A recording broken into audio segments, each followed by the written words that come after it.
up, everybody? Sven Diesel here. We're going to be tying up a Freshwater Feather Gamechanger. The reasoning behind that is the product we're using for the main body for the feathers. But we're just going to be on here quite a while, so if you want to stick with me or fast forward through part of this, these take quite a bit of time. But we're going to be using some Semperfli. This is some nano silk because it's really durable stuff. This is a 12-aught. And I'm just going to start it on this shank. This is a 15 millimeter shank that I have in the vise, and I'll just go ahead and trim out that. The first step is we're going to be making a tail, but before we do that, I like to put down a little bit of cement to basically bond that nano silk to the shank of the hook, and it allows me to walk the thread back up the shank a little bit to close that gap a little bit. But you kind of have to work your way up, work your way down, work your way up, work your way down. But for the tail, it's not super important that we close the shank because we're going to be covering it with some feathers. I'm trying to keep this as organic as possible, and so we're going to be using this as a Herbert miner. This is a black, nice, got it almost looks like a peacock herl tint to it. It's just super awesome. It's got a really cool color. Now when you're selecting your feathers for the tail, you definitely want these rounded tip. You don't want to get any that have the tip cut out, and just kind of eyeball it. You got to have in mind that how long your game changer is going to be so that you can have it proportionate. And I'll just go ahead and eyeball this. I don't really have a specific length or ratio length. I just go with the flow. I'm guessing this one's going to be roughly 7 inches or so, and so we'll just go ahead and clean this up. You can prep your feathers a little better than what I just did, but we're going to be covering this whole shank, and so the first feather is going to be a little bit more difficult, but now I'm going to place it where I want it, and I'm going to have it kind of going down. The key is I like to start with 3 feathers on each side, and so that way they're curving against each other, and it will make it real nice. And so I'll just go ahead and tie one, kind of notching it up a little bit further at an angle, and we'll just go from there. So I start with the wider points and try to make sure that those tips are aligned, and we'll just continue to pluck off feathers that are about the same, that have about the same length of fibers, but not necessary, because the tail, usually you're just trying to create that V, that notch, and have those tips kind of create not a straight line. Basically you're creating a tapered tail in a way, and so we'll just tie in that and trim out our stem on this, and you can see there we've got a pretty nice tail already. I'll go ahead and turn my vise over and we'll match the other side. These will be covering that loop on the shank, so not necessary to completely cover it. You could technically, I guess, snip it out, but I'm pretty lazy when it comes to doing that. So we're just going to tie in 2 to 3 feathers on this other side. Like I said, this is just eyeballing. You kind of just got to go with your gut feeling, and we are going to have quite a while. I'm just realizing how long this is going to take. So if you have any questions at all on tying these, go ahead and leave a comment below in the comment section. I'm pretty good about getting back to you. So there we go. We've got a pretty light tail there. I like to have between 6 and 9 feathers on a game changer this size, so I'll go ahead and add a few more on this side and maybe one more on the other side, and that way we've got a really good tail. So you can see it's not taking a lot of thread wraps to secure this, but we are building up a little bit of bulk on this shank, but not a huge issue. Usually when you're mimicking a minnow, the tail does have a little bit of bulk to it, but not a ton.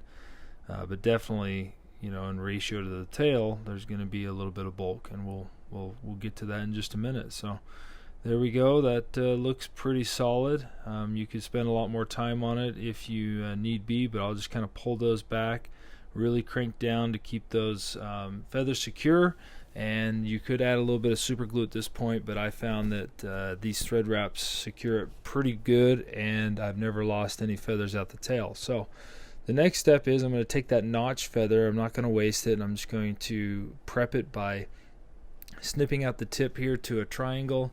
I'll go ahead and tie that in, and whenever I'm doing a feathered game changer, whether it's a soft hackle or a rooster, hen or rooster, I like to usually palmer or wrap around the feathers 2 at a time. I've tried 3, and it seems like it has a little bit too much.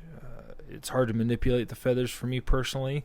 2 seems to be the golden ticket for me, and you can see I just basically tie them both in, line them up, and then preen them back as I come up over the top every time, making sure not to twist those feathers stems, and then I just continue to preen it and palmer that around. And sometimes you get lucky and they just start laying the way you want it to go, and you can see there's not a really good taper here to the tail, but I'm going to show you the trick I do for pretty much all my feathered game changers, and it's manipulating those feathers by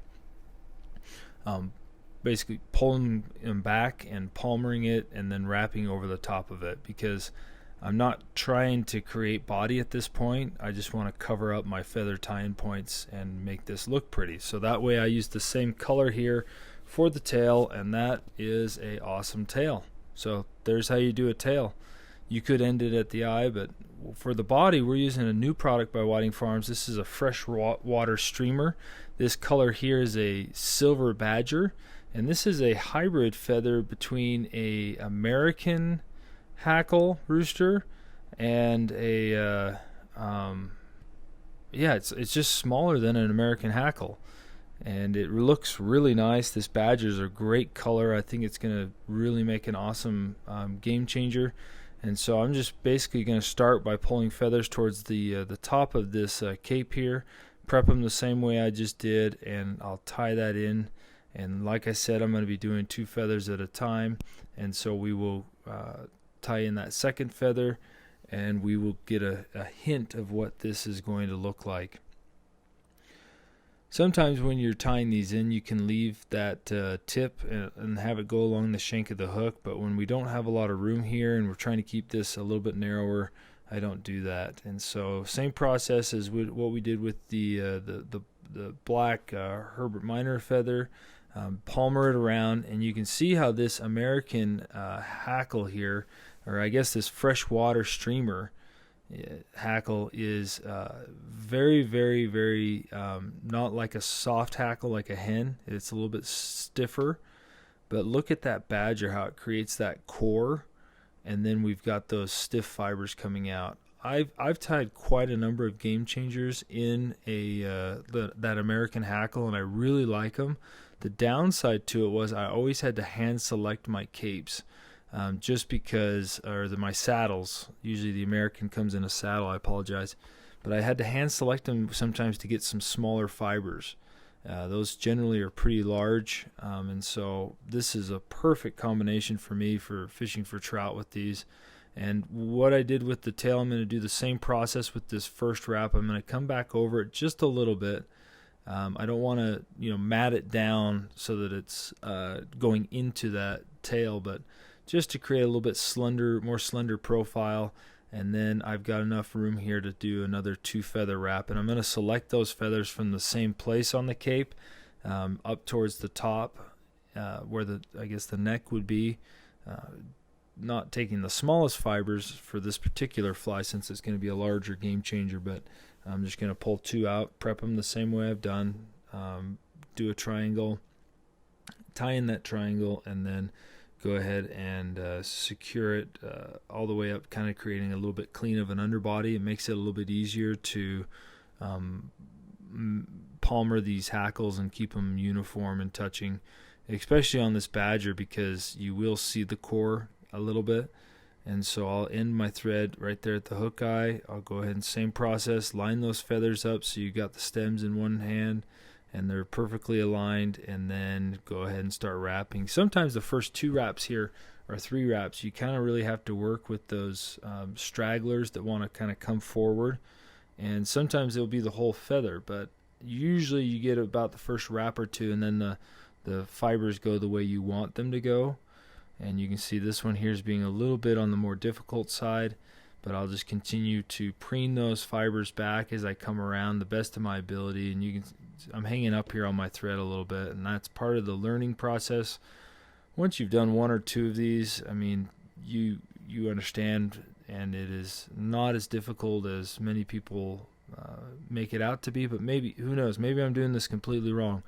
I'm not a proud tyer. I'm very humble. I'm always learning, and I learn through making these videos, and I learn through basically trying new patterns and new techniques all the time. So most of the flies I tie are usually by request by people. Hey, you should tie this up, or hey, have you ever tied one of these? You should try this out. This is hey, you should try out this freshwater streamer hackle. And upon seeing it, I'm really glad I ordered it. It is awesome because I love the American rooster, and this is just basically a smaller version, and it really will be well for me here in primarily fishing for trout. So you can see we've got our tail section done. I will do a 3-turn whip finish, and I don't need to do a double whip finish because we're going to be securing this all the way along this process with some UV resin, and I like to create more profile with it rather than just laying it down. And so what I do is I kind of pinch that hackle kind of going up and down, and then I'll just lay a little daub of UV resin on the top and on the bottom. I also, as I work my way up towards the bigger sections, I'll dab it on the side versus the top. But for this back here, we're just doing it because I don't really want it to be more profile. I want it to be kind of a rounded section. So give it some cure time, and then that is our tail. Pretty easy. Now, the next section, we are going to be adding our hook. We're going to have a rear hook, and to do that, we're going to be using this camo braid. It's a 50-pound spider wire, I guess it's called, and our hook is a Arex PR320. It's a Predator Stinger hook, and it's a size 2. So we're going to be going big. Our main hook's going to be a 2/0, and so we'll go ahead and remove that from the vise, and we'll put our hook in the vise at this point. If you've never secured a tail or an articulated section to a hook, here we go. We're going to do it. So since there isn't a rear tail on this, like there is a tail, but there's no hook in the tail, we don't really need to worry about durability of somebody a fish ripping that tail off.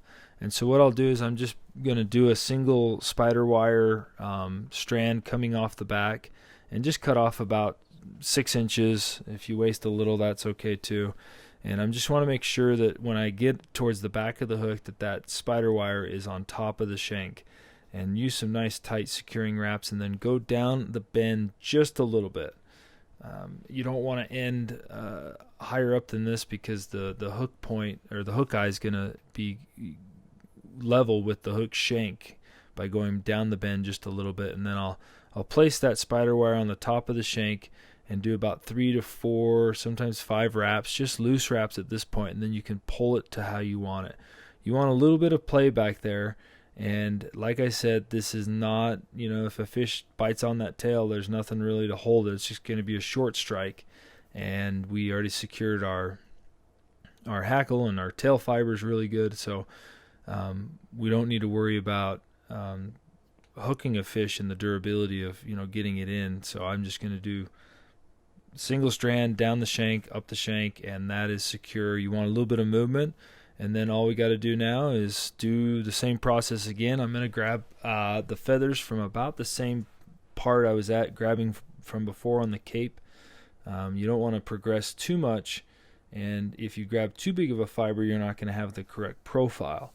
And that's another reason why I like these. The rooster is these, like when you use a hen, that soft hackle really lays down and mats down. I find I have to do them more dense, whereas this rooster I can do it a little bit more sparse, use less feathers, and it keeps that profile. And it looks good when it's wet. It looks good when it's dry, and I've had really good luck with them. So I'm love tying these and fishing them. So go ahead, same process, tie in 2 at a time, tie in 3 if you've got more skills than me, and just go ahead and start palmering that around, and we will get that aligned up. And usually this first one, I kind of like to cover that gap, so I do it a little bit denser right here on this, almost not wrapping over the top of one of my wraps, but really focusing on the touching wraps at this point. And I really am happy with this silver badger, because look at that core shining through right now. That is cool. This is going to be a really sweet feathered game changer. So leave it to a great hackle company to make an awesome feather. So this process is going to be pretty much the same all the way up throughout the body now. And so you're basically going to be tying in 2 feathers at a time, working our way from the neck all the way down to our back feathers, the larger ones. And so, like I said, this first little section, whenever I tie in a new shank or a hook, I like to wrap over those first wraps and make it go back a little bit more. And so we'll just repeat this process. I'm going to grab 2 more feathers from about the same region, and then as I work my way up towards the hook eye, I may progress into some feathers a little further down on the cape, saving, of course, the biggest ones for the main hook. And so I'm just going to speed this up now, so that you don't have to sit here and watch me tie in 2 feathers and palmer it, and tie in 2 more feathers and palmer it. And it's the same process all the way up. All it does is take time, and it is a great learning experience. If you haven't palmered feathers or worked on preening those feathers back, these techniques overlap into lots of different areas. But let's go ahead and slow it down so we can see how to secure a shank into this. And so I'm going to end this right up at the front and UV cure it. I do that with each section. And then all I'm going to do here is I'm going to grab this is a 15 millimeter hook. Or shank, sorry, I apologize. And I'm going to put it through the hook eye and then adjust it, put my shank in the vise, making sure that I'm not closing up, too much of an area, that hook eye is interfering with where I'm going to close that shank. And then all you do is you start your thread on that shank of the hook, just like we did for the tail, and we'll close that gap. And then I always, whenever I'm closing a shank, I put a little bit of Z-cement or super glue or something that I can brush on there, so I'm not getting a ton of, if you put too much, you got to sit there and wait for it to dry, and you can't start palmering your feathers. But I usually like to tie in my feathers while that's still wet, just to increase the durability of those tips staying in, especially at an articulation point where you're going to get a little bit of that hook eye rubbing against those feathers. So let's see, I started up here, and I'm going to work my way now into the middle section, and on the next shank I'll be kind of into here, and then the last I'll be at the back feathers. And with those back feathers, you got to be a little careful that they don't get too webby, but I'm looking at this new pack or new cape, and it doesn't look webby at all. It looks really awesome. So we'll start, just so I can show you how to start the next section. It's similar to what we did when we tied in our hook on the articulation point. I'm just going to tie in a feather, work my way back up that eye, leaving it open so that it moves. And if you get too much movement, like say you're getting the foul, like it keeps fouling on itself, you can always close that eye, that gap right there, a little bit tighter and restrict the movement just by taking your thread closer to what would be my vise in this scenario. But we'll just go ahead and preen these hackle fibers back and start wrapping around. I like to wrap these on the back side of the stem and then preen it as I come around. You can actually technically bend them by preening it enough, prepping your feather better than what I do, but I've gotten in the habit of laying that feather down on its back side as I come around, and then all I do is I just preen it as I come up and over each time, and generally I get 70 to 90% of those fibers going the correct way. And so I'm just going to add, that was a 15 millimeter shank. I'm going to add a 20 millimeter shank at this point in the next section, and then we will finish this with a fairly large hook. I believe it's 2/0 is what I'm thinking at this point, but I got to see how the hackle the profile builds on this section and what I've got left on the progression of the feathers. So sometimes I keep adding shanks, sometimes I end the hook. It just depends on how tired I am, or how many shanks I got, or how the feathers are going. That's the fun part about making these, is I don't lay them out in advance. I just start tying, and whatever I'm feeling or however it's going. But there we go. We are ready to tie in our nice 2-aught our Predator hook here. And this is also made by Arex. And we'll go ahead and get that in the vise. And that is secure. You don't want to lose this and stab your finger at this point. Now, for the rear articulation tying in, I only used one strand of the spider wire. But since now we're trying to secure the rear hook along with all these shanks, I want to make sure that this is not going anywhere, and I also want to try and limit the amount of fouling. And so what I do is I take about this is about 10 inches, and I fold it in half, and I keep those each of those strands on the top of the shank, but coming down on each side of the shank. If you can see this, they're right on top, but they're going side by side, going down the shank. And I'll just like I did before, we went down the bend just a little bit, and then I'll go ahead and secure this loop up here. And since this is, we need this to be durable, the last thing I want to do is have this come out. So I fold it back over itself, and I'm really kind of cranking down on these wraps. You can see how my thread is divoting into that spider wire. Now, the reason I tied 2 of these in is it also helps to limit the amount of fouling. And so I put both of these through the eye of that shank, and we want to make sure that we try and keep them so that they don't twist on us. And see, I got a twist there. And so what I'll do is I'll just fix that without screwing around. Sometimes it's a little difficult, but by having each of those strands of spider wire go through the loop and back on the same side of the shank, it helps keep it from twisting and fouling, I've found. And so that way we have a limit on our fouling, and you can just do 3 or 4 or 5 wraps and then adjust the length. And then I'll fast forward a little bit here, and the same process, fold it back over itself and really crank down on those thread wraps, and then cut out your remainder and throw it away. We're not saving that. And here we want to analyze where we want this, or how much movement we want this to have. And I'm going to give it not too much movement. I just want it to barely wiggle. You could also throw some beads in here, but there we go. That's all I do. And so to make this really durable and secure and bond that nano silk and the spider wire to the shank of that hook, I'm going to put some really good amounts of that Z-cement. You could use super glue, you could use Gorilla Glue, you can use whatever you have that's you have confidence in and you think will be durable. So we're going to let that dry for just a second, check our movement, and make sure it's about where you like it. And then we'll move our thread back to the bend of the hook and maybe do a couple passes if you feel more confident in more thread.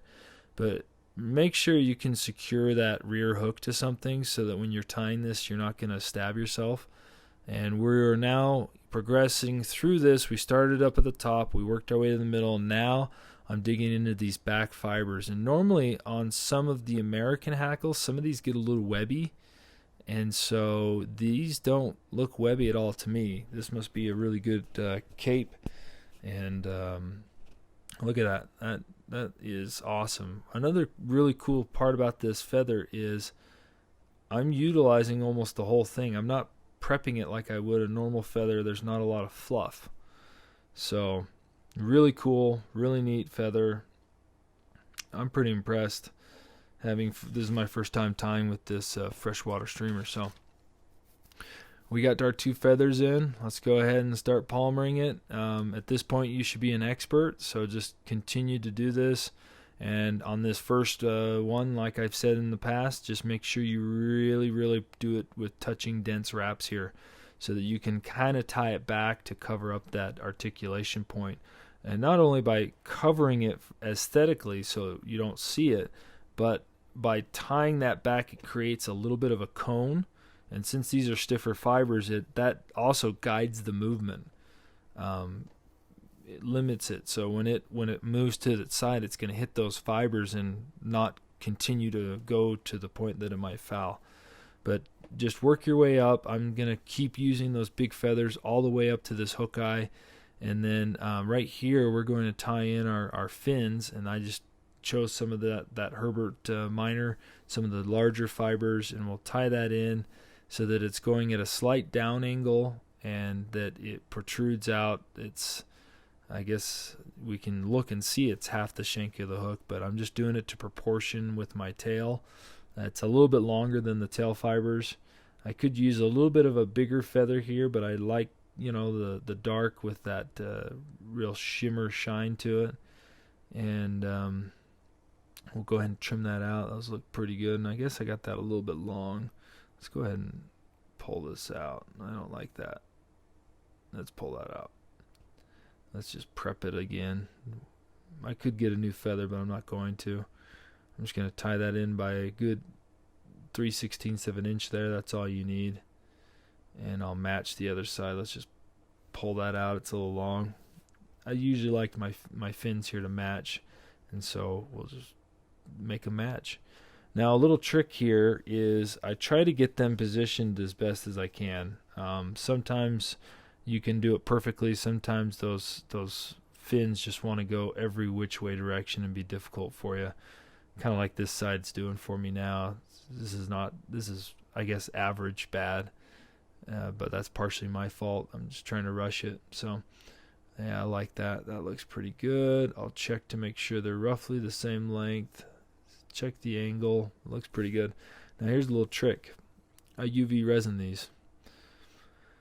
I don't see any shame in it, but I'll put a little dab of that resin, let it soak in, and then the key is I position it where I want it, and then I cure it, and it stays. So I'll do the same to the other side, and look at that silver badger. That is cool. That is just a cool looking body. I'm pretty impressed with this stuff. So just resin it, get it in the position you want it, and then cure it. So let's go ahead and finish this fly. We'll do about 2 more groups of these feathers, and I'm keeping them in that large size, trying to find maybe one more larger one than I have been using. And then on the one closest to the eye, usually I try and step it down one. But for the head here, we're going to use I actually have a black American Hackle that is really large and in charge, and it matches that Herbert Minor color scheme. And so I'm going to tie that in now and just really create a clean underbody here so that when I palmer this around, it's going to look nice. And you can see how this, compared to the fibers I have been using, you can see the webbiness of it. This is one of the really back feathers on the American Hackle saddle, but I really kind of like how it shapes that head. And we'll go ahead and tie that off, secure it with a single whip finish, because we're going to be putting some eyes on this and really resining the heck out of it. And so I think a single whip finish is more than enough, but for those that want it, I'll put in a double. And so there we go, a double 3-turn whip finish, and then we'll cut out our hackle. Once we get our thread off, I'll trim out that hackle at this point, being careful not to pull on it and manipulate it and have it come out, but that looks awesome. Look at that. We color coordinated this Gamechanger. It's going to be awesome. Now for resining eyes, I'm not the best at this, but what I'm going to do is I'm going to create a nice little base here. I'm going to put I want it to be more flat on the sides. As you can see, I've already pre-shaped that. And then all I'll do is I'll put a little bit of this resin down to help secure the thread and the eye. And then we're using a 3/8 eye that's a 3D eye. And we'll just go ahead and get a good base here, and then I'll apply and put the eye on, and then resin all the way around it to help secure it. And if you've never done this before, here's how you do it. You just place it on, cure it, and then grab kind of I've used thicker resins that have a little bit of flex. I've used regular no-tack resin. I'm using Semperfli's. This is their no-tack resin to really build this head. And I usually way over resin these, especially for it being a feathered Gamechanger. But I'd rather not lose my eyes than care about having it look more organic. And so I'm just working that resin all the way around the eye so that it kind of seeps off the edge, and then making sure to get a really good kind of half dome right here around that hook eye so that the feathers are still creating profile, but then I'm not going to lose those eyes from a few hits on rocks and stuff. So there we go. That is a awesome Feather Gamechanger using this freshwater streamer. So thanks for watching. Tie some up, fish them in your favorite colors.